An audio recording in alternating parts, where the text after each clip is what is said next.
친구들, 한 주간 잘 지냈나요? 날씨가 많이 더워져서 힘들겠지만 계속해서 마스크 착용하고 또 손 씻는 건 꼭 기억해서 모두가 건강한 모습으로 지냈으면 좋겠습니다. 오늘 성경 본문은 사실 마음을 많이 아프게 하죠. 우리 친구들 중에는 앙심이라는 단어를 처음 들어본 친구도 있을 거예요. 그리고 앙심을 품은 적이 없는 친구들도 있을 거예요. 어떤 친구들은 지금 이 순간에도 내가 나한테 한 것처럼 똑같이 갚아줘야지라고 복수를 생각하는 친구도 있을 거예요. 우리는 책이나 영화 등을 통해서 복수하는 장면들을 볼 수 있어요. 어떨 땐 당연히 복수해야지 라고 생각하기도 하죠. 그리고 나쁜 일을 당했던 사람이 복수를 하는 장면에서는 통쾌해하기도 한답니다. 그런데 이렇게 복수하는 것을 하나님이 기뻐하실까요? 우리 요절 말씀 한번 같이 볼게요. 너희는 하나님의 은혜에 이르지 못하는 자가 없도록 하고 또 쓴 뿌리가 나서 괴롭게 하여 많은 사람이 이로 말미암아 더럽게 되지 않게 하여. 히브리서 12장 15절 말씀. 아멘. 하나님은 앙심을 품고 복수하는 것으로 인해 나와 상대편 사람뿐만 아니라 우리 주변의 모든 사람이 더럽게 되는 것을 원하지 않으세요. 이 말은 앙심을 품지 말고 서로 잘 지내기를 원하시는 거예요. 예수님도 이런 말씀을 하셨어요.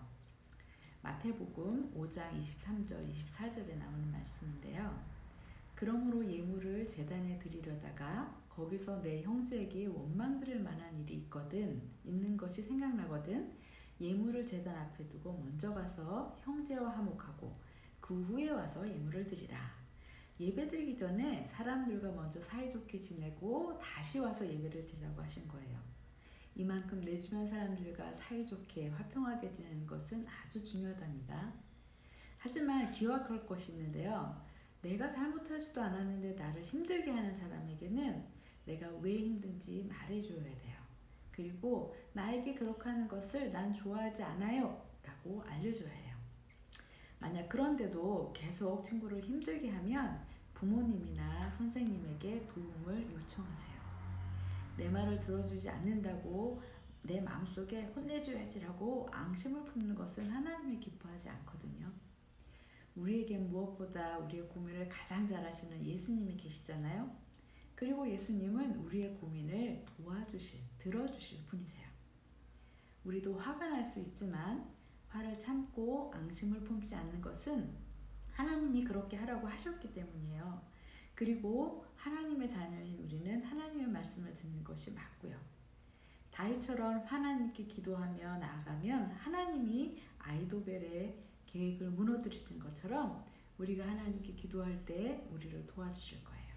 아멘. 오늘의 공과 질문 한번 볼게요. 같이. 우선 오늘의 요절 말씀 먼저 읽겠습니다. 하나님의 마음을 다시 한번 되새겨보는 거예요. 시작. 너희는 하나님의 은혜에 이르지 못하는 자가 없도록 하고 또 쓴 뿌리가 나서 괴롭게 하여 많은 사람이 이로 말미암아 더럽게 되지 않게 하여. 히브리서 12장 5절 말씀. 자, 이제 질문 가볼까요? 내가 앙심을 갖고 있는 사람이 있나요? 왜 그 마음을 갖게 됐을까요?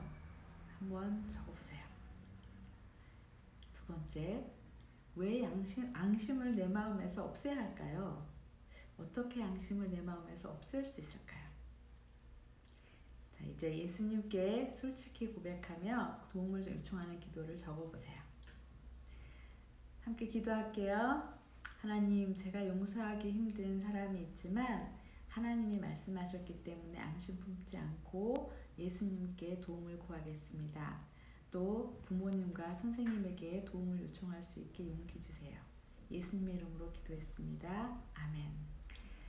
우리 친구들, 이제 7월 11일, 18일, 25일에 우리 성경학교 하는 거 알죠? 그때 같이 만나요.